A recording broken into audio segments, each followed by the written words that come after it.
e encontrei a quem busquei, quem faz feliz meu coração. Tua palavra, teu corpo e sangue. Proclamação do Evangelho de Jesus Cristo segundo João. Glória a vós, Senhor. Tomé, chamado Gêmeo, que era um dos 12, não estava com eles quando Jesus veio. Os outros discípulos disseram para ele: Nós vimos o Senhor. Tomé disse: Se eu não vir a marca dos pregos nas mãos de Jesus, se eu não colocar meu dedo na marca dos pregos, e eu não colocar a minha mão no lado dele, eu não acreditarei. Uma semana depois, os discípulos estavam reunidos de novo. Dessa vez, Tomé estava com eles. Estando fechadas as portas, Jesus entrou e ficou no meio deles e disse: A paz esteja com vocês. Depois de dizer isso, ele disse a Tomé: Estenda aqui o seu dedo e toque no meu lado, e veja as minhas mãos, para que não seja incrédulo, mas tenha fé. Tomé respondeu a Jesus: Meu Senhor e meu Deus. Jesus disse: Você acreditou porque viu? Felizes os que acreditaram sem ter visto. Palavra da salvação, glória a vós, Senhor. Que as palavras do Santo Evangelho perdoem os nossos pecados. Amém. Meus irmãos e minhas irmãs, neste dia de hoje, nesta quarta-feira, dia 3 de julho, nós estamos celebrando o dia de São Tomé. São Tomé, que é o santo até que necessário para a nossa vida. Muitas das vezes, a síndrome de São Tomé, que é a síndrome do acreditaste porque viste, felizes os que creram sem ter visto, é necessária para a nossa vida, nos perigos. Quando nós estamos em apuro, quando nós estamos em mal, Jesus envia para nós a síndrome do São Tomé. E aí você vira para a pessoa e fala: "Não, mas eu só acredito que isso vai dar certo vendo, eu não vou participar". E aí a pessoa vai lá, faz e dá errado. É a proteção divina de São Tomé. Jesus hoje, no evangelho de hoje, Jesus estava querendo mostrar que ele estava ressuscitado. E para isso ele tinha que mostrar para os 12, para que os 12 saíssem do seu medo. Lembrem-se, com a morte de Jesus, os 12 discípulos dele estavam com medo. Imagina, se mataram o nosso mestre, vão querer matar a gente daqui a uns dias. Os 12 estavam medrosos. E então, Jesus teve que aparecer no meio deles. E aí ele apareceu. E nesse aparecer-se, ele olhou para os 12 e disse: Que a paz esteja convosco. Para retirar deles o medo, ele disse: Que a paz esteja com vocês. Eu vos dou a minha paz, que a minha paz esteja com vocês. A paz. E aí vem o primeiro ponto. Quando você chegar na casa de uma pessoa, eu vou educar o modo que você chega na casa de uma pessoa, porque isso faz toda a diferença. Antes de você desejar o mal, antes de você olhar e falar que bonita que é a sua casa pela primeira vez que você tá vendo e tal, chegue na casa da pessoa e cumprimente: que a paz esteja com você.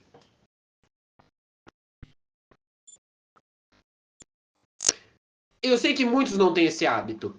Na minha família, poucos têm esse hábito. Eu não tenho esse hábito. Carreguem esse ensinamento para a vida. Quando você chegar na casa de uma pessoa, diga primeiro: que a paz esteja com você. Acima de tudo. Isso é um dever que Cristo nos mostra. Porque Jesus manda a paz dele para todos nós. E nós devemos mandar a paz de Jesus para os outros. A nossa paz deve se estender a outra pessoa. A paz de Cristo deve se estender a outra pessoa, por mais que a pessoa não mereça. Por mais que a pessoa não mereça a paz de Cristo, ela deve se ser necessária para a vida do outro. Jesus chega e ele deseja paz para os 12. E aí os 12 creram que ele tinha ressuscitado. E aí, depois de Jesus ter falado todas as palavras, Jesus foi embora. E aí, então, eles dizem para São Tomé, o que Tomé fala? Não, eu não acredito. Se eu não tocar na marca dos pregos, se eu não tocar na marca das feridas, eu não acredito. Caríssimos irmãos e irmãs, Tomé nos mostra o quão santo ele é neste momento. Tomé mostra quanto ele é santo neste momento que ele diz isto. Aí vocês vão se perguntar, mas por quê? Como assim?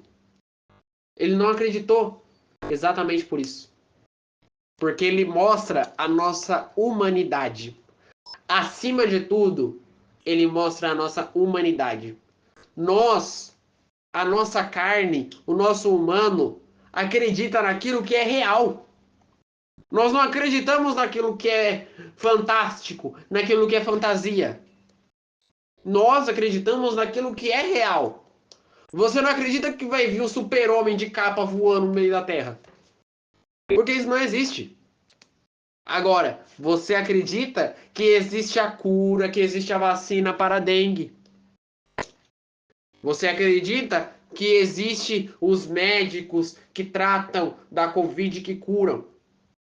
Você acredita que não tem cura para o câncer? Que existe tratamento? Que é uma doença difícil? Porém, Tomé mostra para Jesus que Jesus deve nos ensinar sobre esse ponto. E aí, através da fala de Tomé, Jesus volta para mostrar para Tomé, para ele acreditar. E vejam que bonito. Tomé não precisou tocar em Jesus. De olhar, ele acreditou. Ele viu e acreditou. E aí a gente lembra daquele evangelho da morte de Jesus, né? Que quando ele estava morrendo, um soldado veio e furou o lado dele, e aí começou a jorrar água e sangue. E aí o soldado que viu dá testemunho até hoje, né? E o teu testemunho é verdadeiro. Caríssimos irmãos e irmãs, Tomé viu e dá testemunho até os dias de hoje. E o seu testemunho é verdadeiro. Nós, acima de tudo, devemos tirar da nossa vida esse remotismo, o remoto, e acreditar no mistério. Por que a vida de Deus é um mistério? E isso eu pergunto. Por que a vida de Deus é mistério? Por que na igreja muitos falam mistério da fé? Porque é um mistério. É um mistério. Você não vê aquilo se transformando em corpo e sangue. Mas a partir do momento que o padre estende as mãos, não é mais pão e não é mais vinho. É corpo e sangue. Você não vê, mas acontece. Você não vê que na hora que o padre começa a consagração, na hora que o padre começa a oração eucarística, o céu se abre. Os santos se reúnem junto com os anjos e arcanjos. E todos que estão no céu têm acesso e têm visão plena de tudo que está acontecendo dentro da igreja. Você não vê isso. Mas é como se no teto da igreja existisse um buraco. Que por onde os anjos e os santos vissem. E na hora da consagração, não é mais o padre que está ali, é Jesus. Você não vê isso. É o mistério da fé. É necessário que nós cremos que o mistério da fé existe e que ele se faz presente na nossa vida, porque muitas das vezes tudo se torna pacato. E aí é como se eu fosse para a missa só por ir. É como se eu estivesse junto da igreja só por estar. É como se eu fosse por obrigação. Ai, que dó daquelas pessoas que vão por obrigação na missa.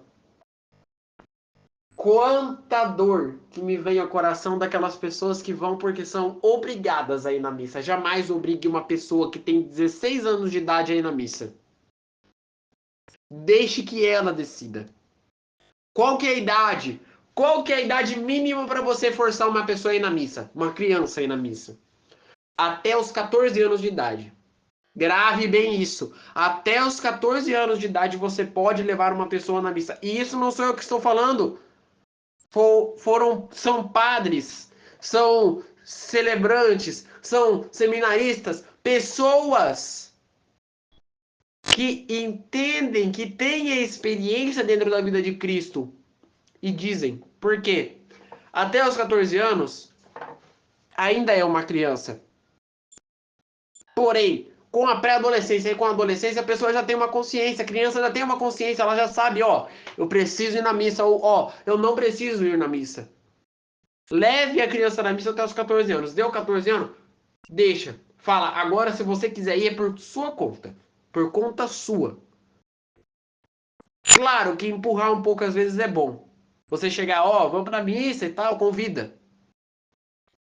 Ó, vai ter tal coisa, lá, tal. Convide. E também eu vou fazer uma coisa. Quando você sentir que a pessoa está muito afastada, convida ela para fazer trabalho na igreja.